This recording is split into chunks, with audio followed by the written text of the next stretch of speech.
Hi, everybody. This is Teasha with Madera Realty. This is the first part in my series for first-time home buyers. I've realized in the open houses that I've been holding and talking with people that getting into the housing market is really intimidating for some people.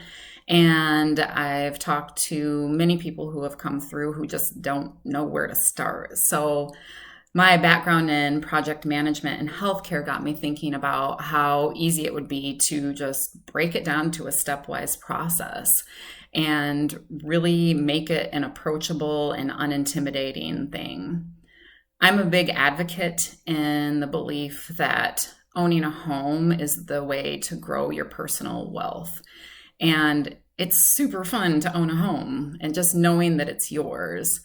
But as I said before, it's intimidating. The prices in the housing market, where do I start? Who do I talk to? Who do I trust? So this is where this series is going to come in.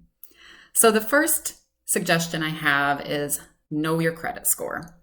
Know what your credit score is, because when you go into a bank or a credit union or a mortgage broker, it's just good to know what you're dealing with. So you want to look for a conventional loan. You're going to want a credit score of about 620 or above. For an FHA loan, it's a little lower than that, which is great. And don't worry if your credit score is not great. It is something that you can work on fixing over time.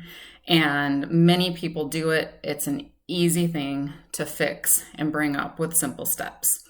But that's for another conversation. So number one, know your credit score. Number two, I recommend contacting your bank or trusted credit union or mortgage broker. A lot of mortgage brokers are there to help with this, to get pre-qualified for a loan. So this is sort of the first step of this is what we think, what price range you'll be able to afford. And that's based on what you make. It's based on your current debt. It's based on your assets. Just a quick questionnaire on that so that you get that price range that you're looking, that you'll be able to afford. Later down the line, you're going to want to get a pre-approval, but that'll be in another part of our series. So to recap, you'll want to talk with your mortgage broker to get pre-qualified. That'll just give you an idea of what price range you're looking at. The next thing you're going to want to do is start saving for a down payment. That'll be, conventionally is 20% down. That's a lot of money in this market, especially in the Portland area, to save for a down payment.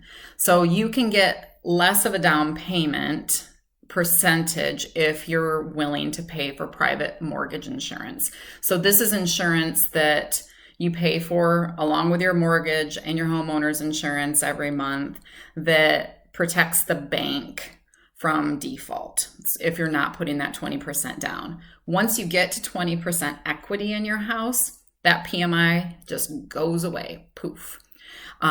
So that's a way to get around a 20% down payment. And a great way to really approach home buying. The last thing you'll want to also start thinking about is saving up for the earnest money deposit when you do make an offer on a house, which we'll get to that point in this series also. You're going to want to have about 1% of the purchase price available to submit along with your offer to the seller. And this is just sort of in good faith. I'm offering you this price for this house. Here's a little bit of a down payment, 1% down payment for that. So to recap, this is super easy stuff just to start with. You're not even looking at houses yet, but you want to get into it. It could be 6 months from now. It could be a year from now. These are the steps that you'll want to start doing just to educate yourself on the process.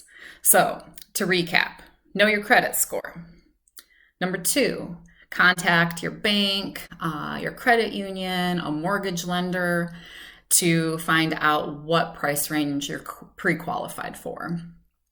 Number three is start saving up money for your down payment, for your earnest money deposit. And when Kevin and I were saving up for our first home, we had $20 weekends where we really wanted to save up and buy a house. And we challenged ourselves to only spend $20 every weekend. And it was a really fun time in our lives. And it was a really rewarding experience at the end to know that those sacrifices that we made went to buying our home.